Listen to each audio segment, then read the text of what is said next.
Many of you, as I have been, as I am, are where you are in your life based upon what you believe. And it's not just what you think you believe on the surface, it's also your shadow beliefs that are holding you back from moving into the life that you believe you deserve. You have to believe you deserve to win. And sometimes it's not just that we think we're good, but that we've done so much, we must be worthy of winning. And sometimes it's not just who we are that we need to believe in, but what we've done. That sometimes you've got to outwork everybody. And you've got to be willing to do the things nobody else is willing to do, so you begin to convince yourself, man, I'm doing all the things everybody else is unwilling to do, so I deserve to get the results other people aren't going to get. Take ownership. Take extreme ownership. Don't make excuses. Don't blame any other person or any other thing. Get control of your ego. Don't hide your delicate pride from the truth. Take ownership of everything in your world, the good and the bad. Take ownership of your mistakes. Take ownership of your shortfalls. Take ownership of your problems. And then take ownership of the solutions that will get those problems solved. Take ownership and lead.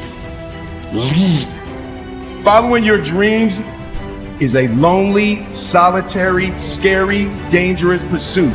You can't wait for somebody to think you can do it.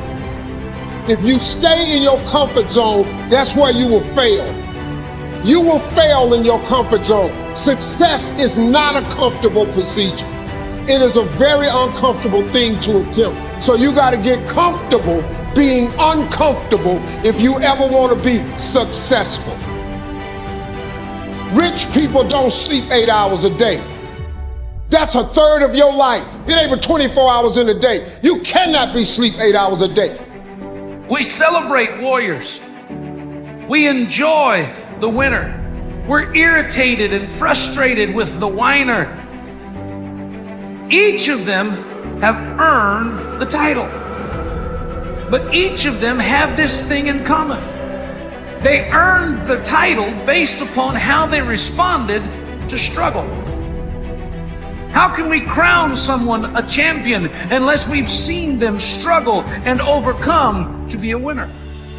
How would we know the valor and courage of a warrior unless he's endured the adversity of the battle?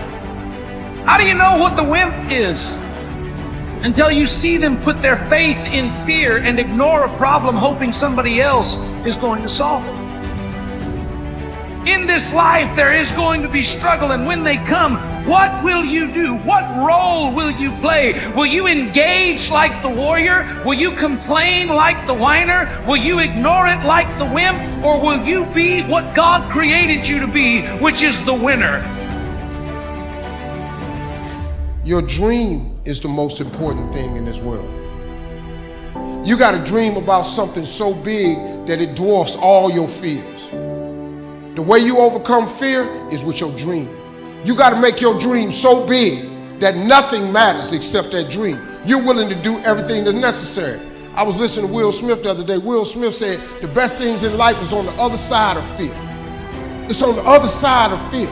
But fear freezes people, man. The fear of failure freezes people. Suppose I don't do it. Well, you might not make it. But I got news for you. If you don't do it, you damn sure ain't gonna make it.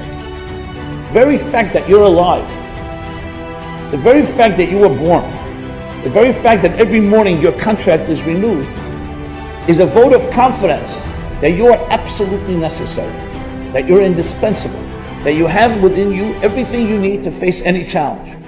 That doesn't mean we won't be challenged. Your gift will make room for you. Now, what is your gift? It's the thing that you do the absolute best with the least amount of effort. That's your gift. Quit running away from the gift. Your gift will make room for you. Stop trying to be something you ain't gifted at. You have to understand, if you don't execute on the plan, if you don't get up in the morning when you're feeling tired, scared, if you don't execute, you're not just cheating yourself.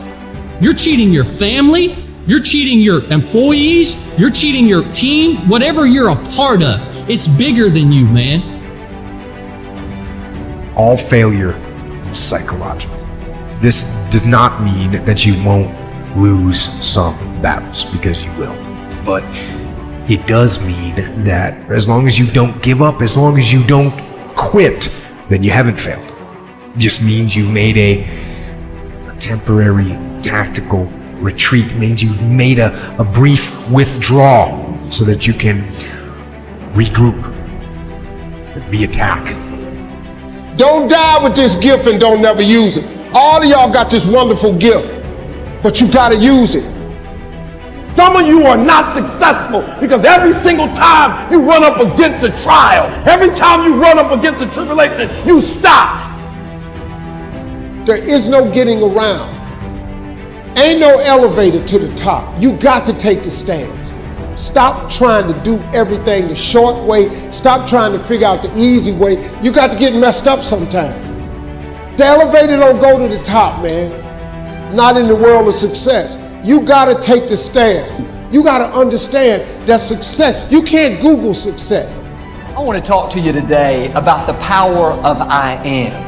What follows these two simple words will determine what kind of life you live. I am blessed, I am strong, I am healthy, or I am slow, I am unattractive. The I ams that are coming out of your mouth will bring either success or failure. All through the day, the power of I am is at work.